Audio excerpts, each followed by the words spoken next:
In today's episode, bad at math, US Secretary of State incorrectly calculated the size of the deoccupied territories of Ukraine. Russia does not strike civilian targets. The Kremlin killed more than 50 people in the village of Hroza in the Kharkiv region. LGBTQ propaganda in Ukraine reaching a new level. There are even songs about it now. Kremlin propagandists continue to exploit the topic of sexual minority rights. Our analytical team at Detector Media is on constant watch, tracking the spread of the boldest fakes from Kremlin propaganda. I'm Vadym Miskyi, and for the next 10 minutes I'll guide you through the key facts. Let's get started. The US Secretary of State miscalculated the size of the deoccupied territories of Ukraine. This manipulative message was disseminated by Kremlin propagandists. They claim that Antony Blinken's statement about Ukraine's liberation of more than 50% of the territories is taken, and I quote, from a parallel reality. In fact, according to the analysis of the VoxCheck project, Antony Blinken said that Ukraine has returned more than 50% of the territories that Russia has seized since the beginning of the full-scale invasion. However, he did not include the territories that Russia seized back in 2014. Now, since I was last here almost exactly 1 year ago, Ukrainian forces have taken back more than 50% of the territory seized by Russian forces since February of 2022. In the ongoing counteroffensive, progress has accelerated in the past few weeks. This new assistance will help sustain it and build further momentum. The assistance includes an additional $175 million in drawdown authority that will provide significant support for Ukraine's air defenses, a critical need, as you've heard Dmytro say, among other areas. Another $100 million in foreign military financing to support Ukraine's longer-term military needs. $300 million to support law enforcement efforts to restore and maintain law and order in liberated areas. We're sending our first delivery of mine-resistant ambush-protected vehicles to Ukraine's border guards and police, some of whom I'll have an opportunity to visit with tomorrow. And we're providing critical assistance for demining to help clear Russian landmines, unexploded ordnance, and other daily remnants of war killing and maiming civilians. The Kremlin's propagandists persist in pushing the narrative that they are not at war with Ukraine, but with the collective West. Это война не за то, какие территории в какое государство будут входить. Это война за будущую судьбу человечества. Об этом идет речь. Мы помним, что до 2020 года, до начала пандемии, шла такая глобализация, транснациональные компании, финансовые институты теснили государство из экономики, платформы из идеологии. Все это закончилось. По обе линии фронта произошла остановка. Глобализация остановилась. Почему? А потому что прежде чем вернуться к ней, человечество должно определиться, по какой модели оно будет глобализироваться. According to the analysts of the Deep State platform, Russia has occupied almost 18% of Ukraine's territory, including Crimea and Donbass. Since February 24, 2022, Russia has seized more than 150,000 square kilometers of Ukrainian land. In November last year, the Ukrainian military liberated more than 75,000 square kilometers, which is half of the area. The Russian military does not strike civilian targets. This is how the Kremlin commented on the strike on a cafe and a store in the village of Hroza, Kharkiv region. Russian propagandists circulated a statement by Putin's spokesman. This is a blatant lie. Российские военные не наносят ударов по гражданским целям. Удары наносятся по объектам военной инфраструктуры, местам скопления военнослужащих и представителей военного руководства. The Russian representative to the UN actually denied Peskov's words and admitted that Russia has committed a war crime. В момент удара там проходили похороны одного из высокопоставленных украинских националистов. Разумеется, в них участвовало множество его подельников, неонацистов. Не случайно на снимках, опубликованных в соцсетях сразу после удара, почти все тела на снимках принадлежат мужчинам призывного возраста. Let me remind you that the Russian invaders launched a strike on the village of Hroza in the Kharkiv region on October 5th. They hit a local store and a cafe where a memorial service for a soldier was underway. 52 people were killed, including a child. The Kremlin is trying to hide its crimes against Ukrainians behind the cover of military facilities. Law enforcement officers have established that the strike was carried out with an Iskander ballistic missile. Ukraine does not operate this type of missile. Western partners have expressed their condolences. So look, sadly we're continuing to see Russia launch strikes like the one today in eastern Ukraine, which hit a grocery store, reportedly, as far as we know at this moment, killed at least 49 people. So we have to stop and think about this. Let's stop and think about what we're seeing. 49 innocent people who were killed by a Russian airstrike while they were shopping for food at a supermarket. That's what they were doing. And so can you imagine just walking to the grocery store with your kids, trying to figure out what is it that you're going to make for dinner, and you see an explosion happen where bodies are everywhere.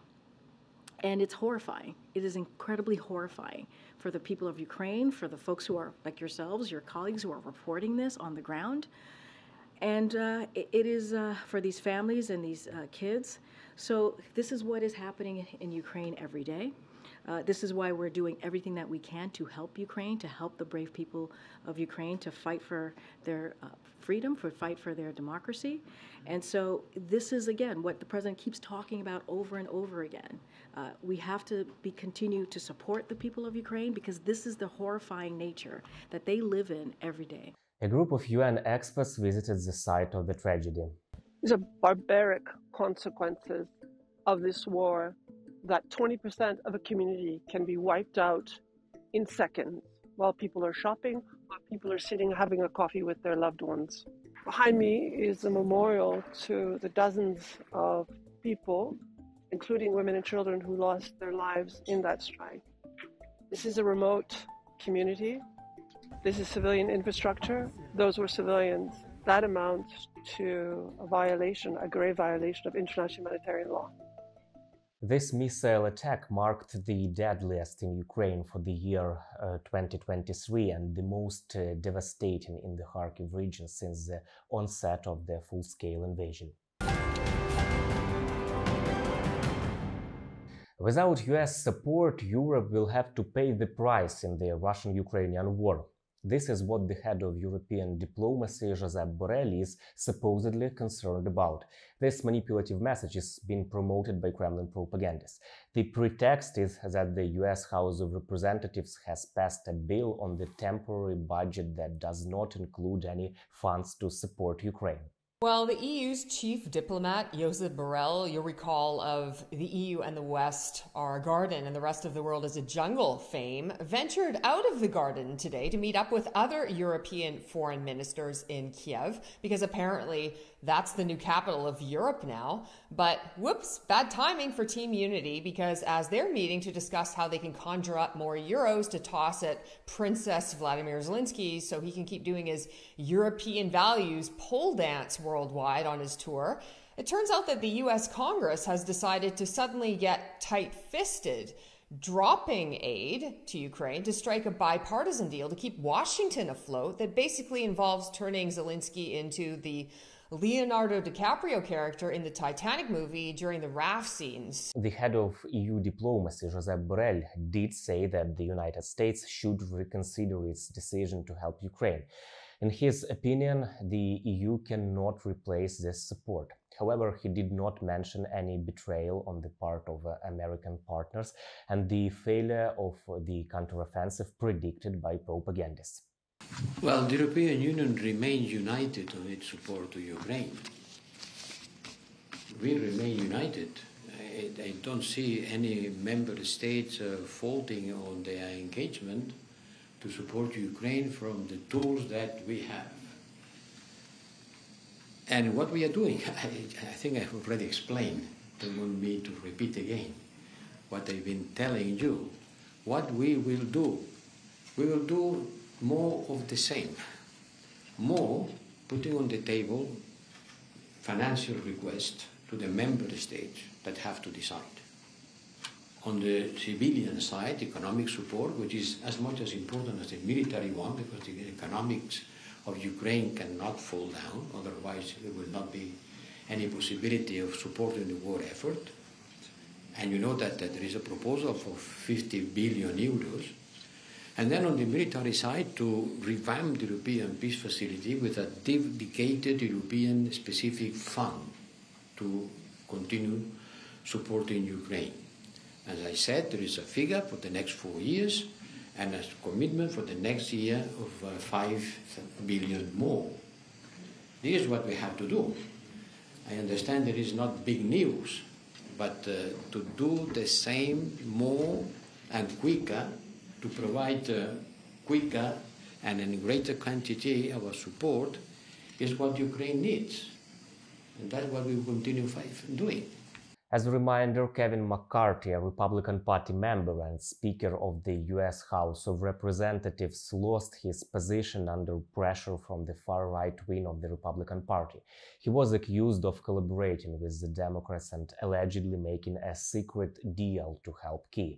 However, the White House expressed confidence that, despite the situation with McCarthy's removal from office, Congress would be able to support additional funding for Ukraine's defense needs.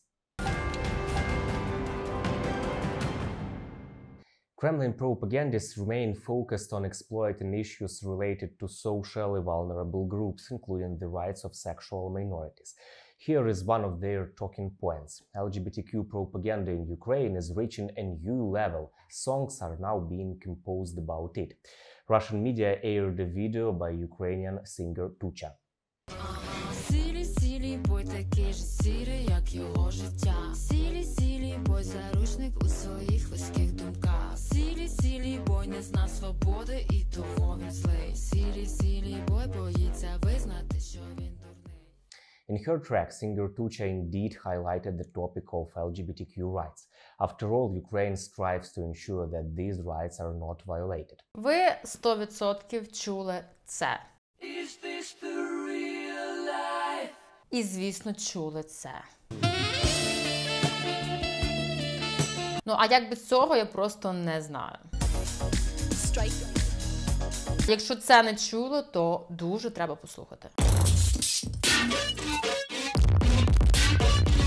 Вся ця музика, яку ви щойно почули, в той чи інший час змінювала просто світ. Збирала тисячі мільйони, очолювала чарти. Ну, власне, окрім цього всього спільного, є ще один нюанс, який спільний для цих артистів. Її створювали або представники спільноти ЛГБТК+, або союзники цієї спільноти. Russia systematically displays homophobic attitudes.